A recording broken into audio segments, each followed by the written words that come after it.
Hello friends, welcome to my YouTube channel. In this video I will show you how to convert an Word document into PDF document. Okay, so here I have this document and now I want to convert it into PDF. So without any software or without any internet, means so offline, I will convert this document. Okay, so first here you will see this arrow. Okay, this is customized quick access toolbar.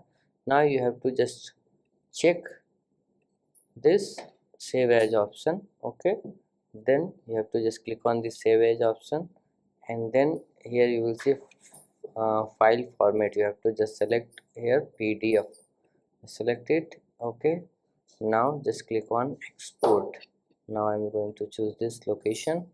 Okay, now just click on export.